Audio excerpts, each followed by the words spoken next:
Blackburn. Thank you, Mr. Chairman. Ms. Sheehan, want to come to you first. Thank you for mentioning my Report Act. We were delighted to get that signed into law, and I think it's so significant that the Report Act, in the first year since its passage, that NCMEC has seen a 325% increase in the tips on the tip line. And now we have the Safe Cloud Storage Act, which will allow law enforcement and the court to hold all that information so we can have more people actually into court and convicted and jailed and off the streets. But talk a little bit about the impact that Report Act has had on opening that pathway for this increased reporting and why we need to expand this. Yes, thank you so much, Senator. We are so grateful for the work that you did with the Report Act. As you mentioned, we've seen a dramatic rise in reports. Prior to the passing of the Report Act, we got about 50% of our reports from online companies and about 50% from the public. And last year alone, that was over 90% from online companies. So we are seeing a shift in reporting. And what we are still hoping to see in the future is an increase in detection and more robust reporting. So we're hoping for additional attention in that area. But based on what we're seeing alone, we can now better get our hands around the plight of child sex trafficking online. We had been calling attention to this for many years, but now in seeing the reports, we have a much better idea of how it's happening, who it's impacting, and who the perpetrators are. Well, and that is the reason Senator Blumenthal and I have been joined by 91 of our Senate colleagues in passing the Kids Online Safety Act.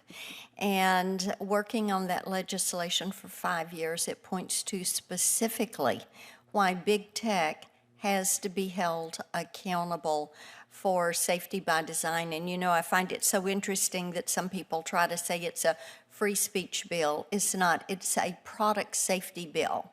And the only industrial sector that does not have safety standards is the virtual space. You go buy a car, a toaster, a coffee pot, a mattress, a hair dryer, everything has safety standards and warnings. The virtual space does not. And these platforms are killing our kids, just absolutely killing our kids. And it's astounding from the research, the number of kids that meet their traffickers in the virtual space. Mr. Tebow, let me come to you. Having worked in this space for years, I was very pleased when I saw you turn your attention to this issue. In Tennessee and in Nashville, where I live, we have some wonderful organizations, and I think they all have great information and great successes to share. And my family's been very involved in all of that work for years. But you talked a little bit, and you used your map on the entrapment and the enticement angle that comes in on children and what is happening to them. I want you to talk for just a moment about how social media is actually facilitating the work of these predators and these groomers that are going after our children. Well, thank you, Senator Blackburn. I think, if you just look at in 2024 alone, the FBI received 55,000 sextortion reports. Over 40 suicides because of it. So much of this is being done on social media, and especially when it comes to sextortion, a lot of it is being done to young boys that are especially... Now that is primarily those sites like LookMaxing, and aren't these kind of the gateways for a lot of these? It's happening on almost all social media. On all of them? Yes, ma'am.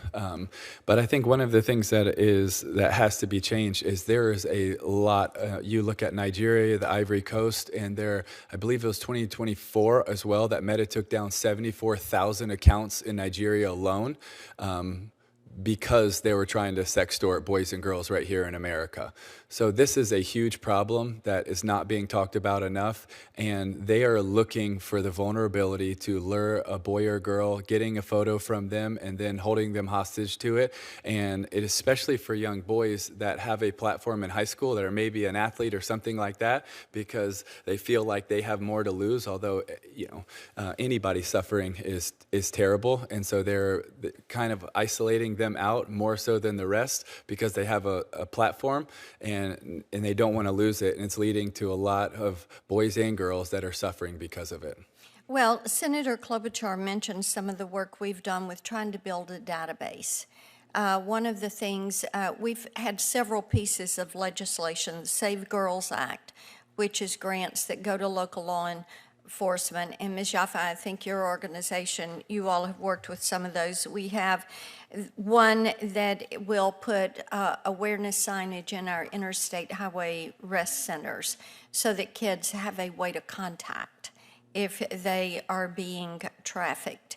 But fighting this and really helping arm up these kids so they know they can fight back. They do not have to be a victim. And then holding these platforms, online platforms, whether it is some of the AI platforms or the social media platforms, responsible for what they are doing to damage our children is going to be important. You are each doing wonderful work, and we're very grateful for that. Thank you for being here today.